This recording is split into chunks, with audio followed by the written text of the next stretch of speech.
to brag about. She has been so good to me, I will boast and I will shout. St. Martin, I will praise you, I am proud to be a part.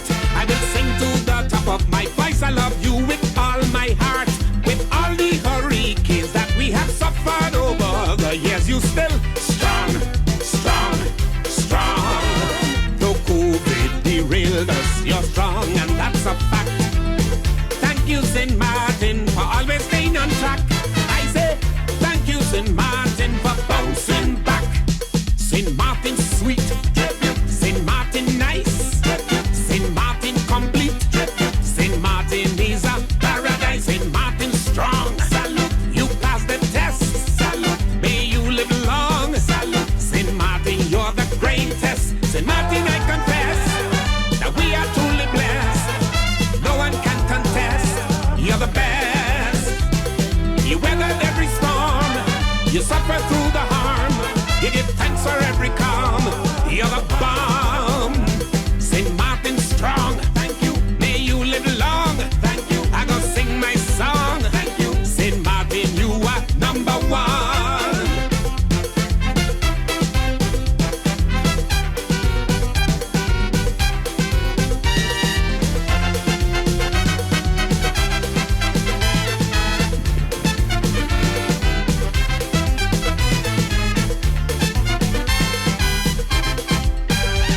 We've suffered many calamities over the years. We've lost siblings and parents. We have cried rivers of tears.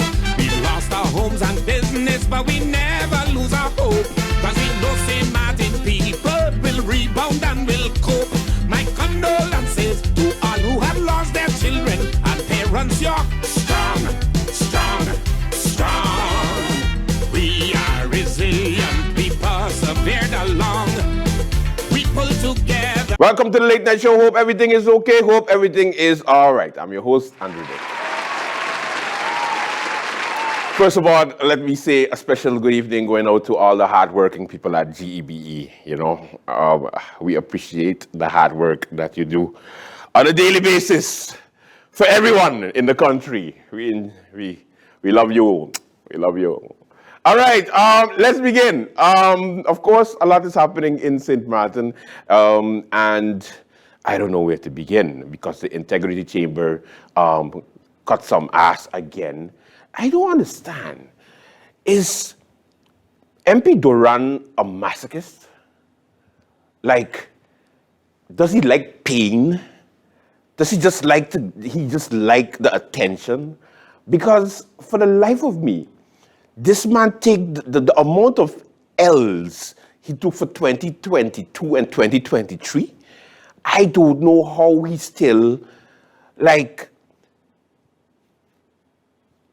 a politician up to this day, because I would have given up on St. Martin a long time. I would have been like, this is not worth the stress. Are you just looking to give me high blood pressure before I reach 40? And the man is what, 26, 27, 27, 28, 29? He didn't even reach 30. He reached 30 already? Like, what's going on? Are you just going, listen, the boy young, and all you got a man looking 55. The stress are you giving him, St. Martin? The man trying to fix your roads, even though it's taking long and the compound is wrong and we getting it to the airport instead of the different, but we get it fixed because now we gliding on Union Road. Like, I was like, yay, we gliding. It was fun. Anyway, the Integrity Chamber came out with a report basically stating that everything that MP Duran has done with the tendering of the tendering process, his tendering process, completely wrong. Horrible. He's supposed to do it a different way. He's supposed to send everything to the governor, but he still does what he wants. So from what I understand, he took the Integrity Chamber report and he threw it in the garbage, which he paid the garbage hauler for. Aha! Aha! You get it, Integrity Chamber? That's where your report went. I think they put it in the same incinerator where, from the Ombudsman's report. Remember the Ombudsman report? Yeah. And they paid that one too, because it was under $50,000. You remember, minister could sign under 50, so it was like 25. Sign it off. Governor don't have to sign that. Incinerate that. All right. What else is happening in St. Martin besides Minister Duran getting some ass whooping these days? Jesus, I pray for you, my friend, every single day that you become the leader of the National Alliance and save us from, the rat of the Jacobs cabinet. Anyway, the situation of Parliament. Yes, remember them? They're still there. Yeah, I know. And they had a meeting, the meeting of decolonization. And of course, the tallest member of Parliament, MP Rolando Bryson, is the chair, unfortunately, of that committee. What he know about decolonization? I don't know. He's a chair. Just want to stick it to Krisha because Krisha was the one that came up with it. I think Krisha and Ludmila Duncan, I believe. And then because the majority changed and she went independent, Bryson I go be the chair. Just to piss off Krisha. And piss off he did. As he came with a proposal to change the name from Philipsburg to Great Bay. Why? Because apparently John Phillips, who Philipsburg is named after, was a big, major, and he was also a slave trader, and he was not a very nice person. And he also wants to change the name of, for the old people in St. Martin, remember where the parrot was in town? The little alley. For the younger persons, you know where Mambo restaurant is? When you just have to go by the Coliseum where the hot dog stand is, like a little alley there. Apparently we named it after somebody that wanted us to stay slaves, even though the French side went in, not independent, but they had free slavery, emancipation over that side. And the Dutch didn't have it. Apparently the governor was... Let MP Bryson explain it because I'm doing a horrible job. Take a look. Phillips, by 1735, Phillips was now commander of St. Martin. Before that time, the administrator of St. Martin was vice commander. In the new situation on the independence from St. Eustatius became a fact, and Phillips and his supporters, through this decision of the company, had gotten their wish after all. 1 second. Phillips, from the perspective of the company, did a lot for the economy of St. Martin. He revived the neglected salt-making industry and saw to it that more mills were installed. The island was sparsely populated back then, and the plantations were only cultivating sweet potatoes, yams, and cassava, whereas sugar, cotton, and coffee were a promise of the products which could be exported. 1 second. According to Dr. J. Hartog, during Phillips' term as commander, Dutch St. Martin definitely saw this level of prosperity, he puts in quotation marks. The population rose sharply between 1715 and 1750. The population quadrupled to some 400 whites and over 1,500 slaves. There were 35 plantations, and the French side was going through a depression. John Phillips made it his business to get as many more people, including slaves, attracted to St. Martin. Some 200 colonists from elsewhere responded to his call on the promise of the new export economy of St. Martin. In addition, he called for many more slaves to be brought to St. Martin in order to help the economy continue and to start on new products such as sugar, cotton, coffee. John Willem van Romont was governor of St. Martin during the slave period on the island. On the 8th of April, 1848, the French commander informed the governor by writing that the Republic of France will declare the freeing of slaves on the French colonies as of the 17th of April, 1848. The French freed their slaves as promised with a decision of the government that came to power after the French Revolution of 1848. However, the enslavement remained a fact of life on St. Martin, so the Dutch side, until July 1st, 1863. On 29th of May, the day after about abolition of slavery on the French territories, 26 persons, the entire enslaved population of Diamond Estate Plantation in St. Martin, fled to the plantation Mount Fortune in St. Martin, the northern side, where they were recognized as free men and women. The Dutch commander, Johannes Willem van Rommond, wrote the French commander, Saumonier, asking and demanding that the returned runaway slaves, asking him to return any runaway slaves. The French commander replied that any enslaved person who reached the French territory would be considered free. After that, it goes into the efforts that Van Rommond made. He didn't stop there. He traveled to Guadeloupe. He traveled to Martinique. He wrote letters to the French government. And he was insistent on trying to make sure that the slaves that were able to escape to the French side would be returned to the French side. And thankfully, to the Dutch side. And thankfully, he was unsuccessful. I think someone that has played such an important part, and when you hear of the effort that he made to not only, let's say, maintain the enslaved population, but also say, no, you need to return our property, as he called it in writing to the French commander, which, historically speaking, I guess to the French commander's credit, he basically told him, run out, like we say.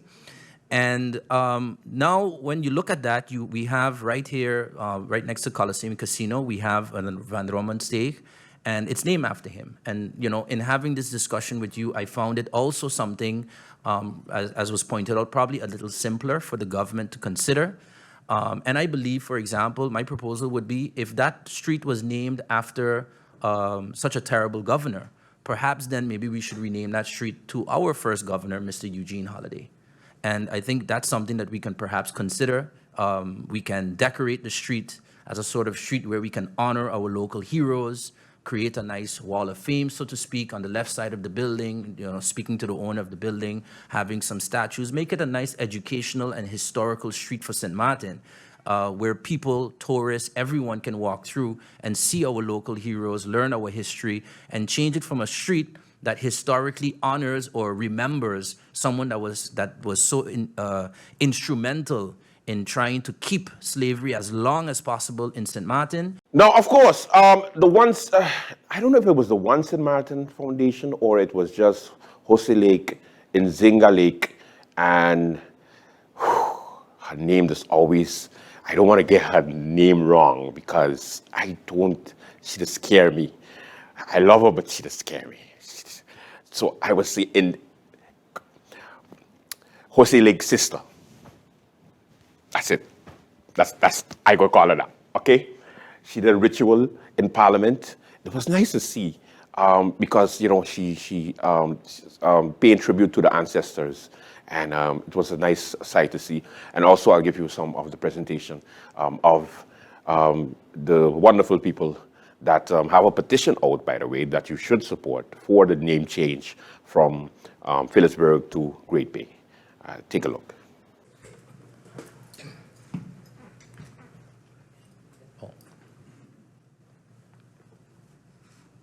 Can you press the mic one more time, please? Yeah. No, you can go ahead. Okay.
Good afternoon, everyone, and I would like to say a happy Flag Day to each and every one of us here today.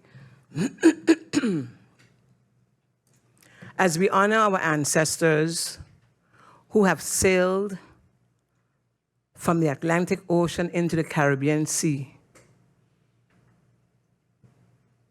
sailed and sailed until they found this beautiful island called Great Bay Shores.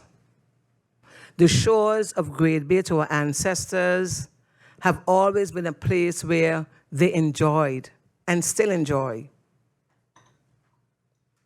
Today is not a day that we can say, why is this happening? Today we also honor Rosalind Richardson, the elementary student that 38 years ago decided to draw this flag. Little did we know on this significant day, we would be here with you all in Parliament asking for a change of name from Philipsburg to Great Bay. As the ancestors walked to Marigot, you will hear them say, I'm going back to Great Bay. As I would hear my mother say, we're going Great Bay. Today, if I go to the northern side of the island and I visit the elders, they will ask me, how are your family doing in Great Bay? Let us remember our greatness, the greatness of our ancestors. For you and I, the sons and daughters of this soil, we are greatness. We come from greatness. Remember who you are. You are greatness. Let us recognize this greatness in each and every one of us as we do great things here today. Thank you. Thank you, Ms. Illis, for your very beautiful presentation and introduction to the topic today. Next, we go to Mr. Friday. You have the floor. Good day. It's an honor for me to be here this afternoon to address your honorable members on the occasion of the change of the name of Philipsburg to Great Bay. Growing up in St. Martin, I was privileged to grow up down the street in Philipsburg by a bar called Zanzibar. And that was at that time the only bar that existed in St. Martin of any significance where all the gatherings took place. All the politicians were there, all the local people had their occasions there, and discussions were always held. As a youngster, during those discussions, we were not allowed to participate in them, but we would peep through the window, listen to them carefully in what was being said. And during that entire period, in discussions about traveling or going back and forth, the word Philipsburg was never, ever mentioned by the elders. And that was in protest to the name Philipsburg, to the Phillips. These people were very well aware of the history of this vagabond, and therefore they always used the word Great Bay. And on occasions, the word tongue was used, as Greg says in his Calypso. Not town, it was called tongue. It was never, the word Philipsburg was never ever used. On other occasions, because of my upbringing, in those days we visited family. Visiting family on weekends was a great thing. And I was fortunate to be, I'm the fifth child of 10, and be held by my hand on weekends and going to cul-de-sac to visit family. That's from the Emilia Wilson Park down, who was cousins to my mother. And in all these discussions, I was privileged to be among these older people in all their discussions. And in discussing St. Martin and talking about going from one way to the other, again, it was either going to Marigot, it was going, not Marigot, it said Marigot in those days. It was either going to Grand Cars, French Quarter, or going to Great Bay. The word Philipsburg, again, was never ever used because these people knew the history of John Phillips. And that word was never ever used by the other people. Again, my history is to bring together all the occasions and being in the crowds of people where these things were never used. Being a musician at 15 years and playing to all the functions that had in St. Martin, then the official functions in John Lamney's band. Again, crowds of people were on these occasions, and there were never, ever the word Philipsburg were never, ever used. The word Great Bay was always used, or town.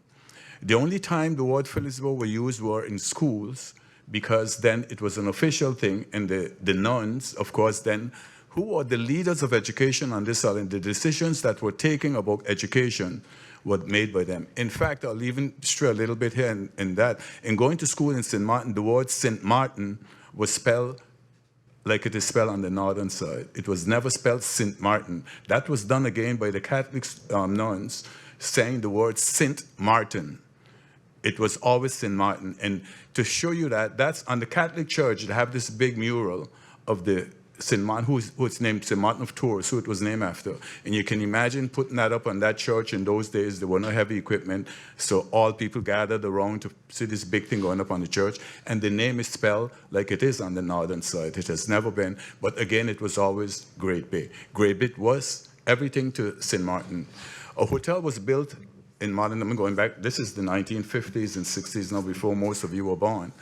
The major hotel that was built at that time was the Great Bay Hotel.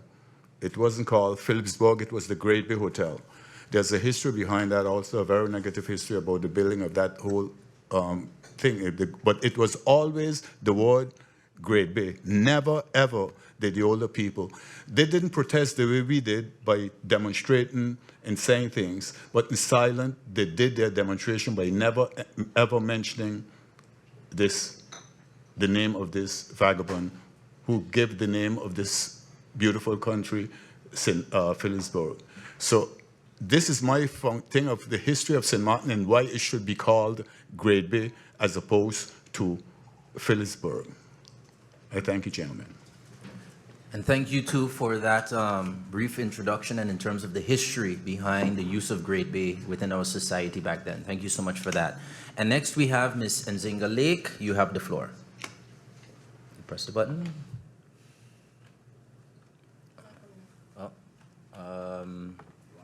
Yeah. No, I think you can.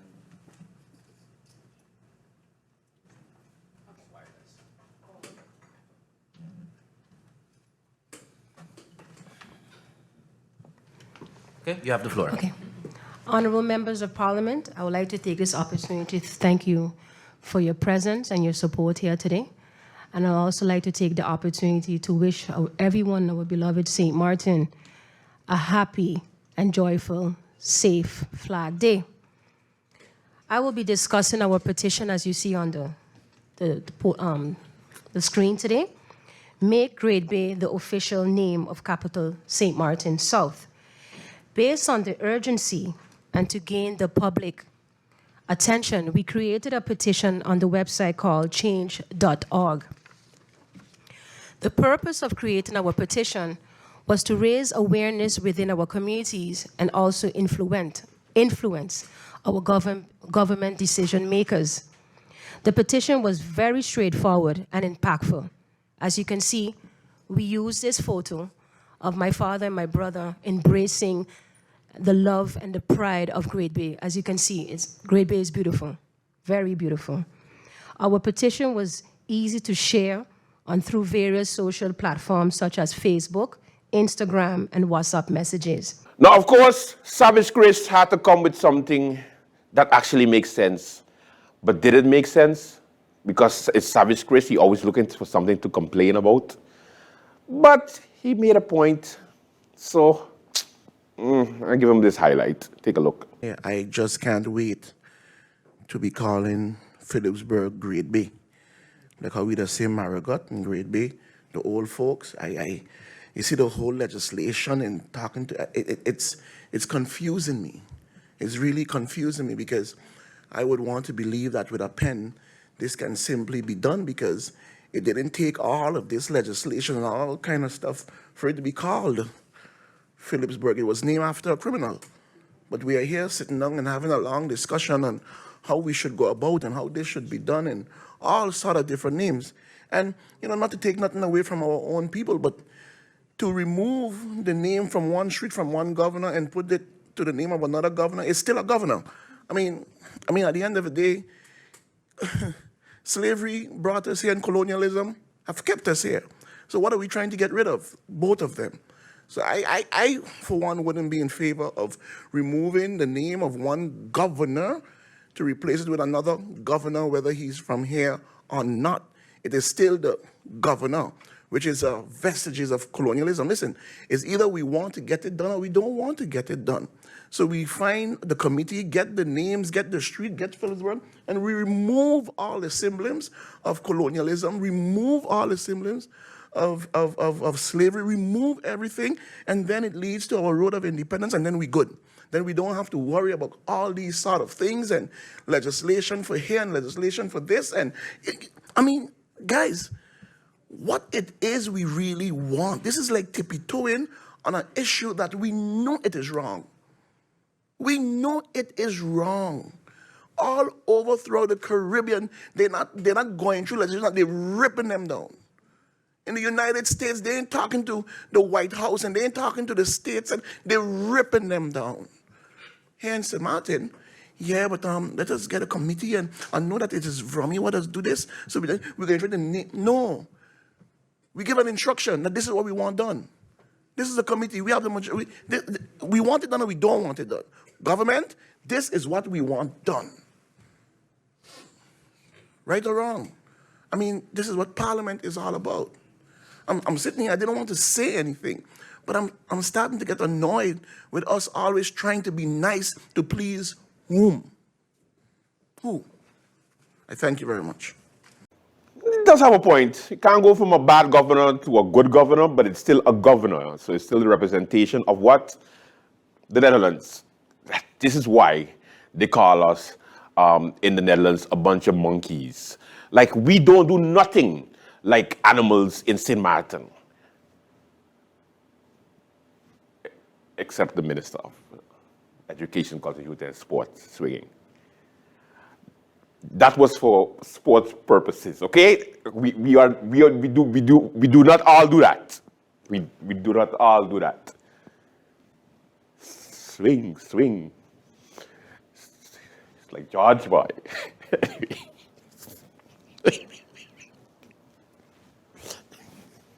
This is the Minister of Education, Culture, Youth and Sports people. But at least he's doing sports by swinging. They already just call us monkeys. Jeez, man. Like, we can't win. Welcome to the Late Night Show. Make sure to support the petition. It's online, so you could take a few minutes and do it. Big up to my girl in Zinga one time. And of course, we have a good one for you. Repairers of Broken Walls wishes to inform the public of the upcoming Global Prayer Conference, which will be held under the theme On the Walls of Society and Intercessors, with persons attending from all around the world, featuring the speakers Apostle Moses Rankin from the UK, Apostle Dr. Oral Hazel from St. Thomas, our very own Apostle Dr. Napolina Richardson. Enjoy a night of praise with Pastor Kurt Richardson. This event will be held at the Bel Air Community Center. Tickets are only $100 per person. Tickets are now available at the Family Bookstore, Radio Maranatha, your local churches and committee members. Tickets are limited, so hurry. It's time for the Global Prayer Conference in July. At SXM, we're taking travel and tourism to new heights. Here we boast spacious check-in areas, 10 passport control points, comfortable departure lounges, and finally, there's an airport in the Caribbean that takes your travel plans as seriously as you do. Princess Juliana International Airport.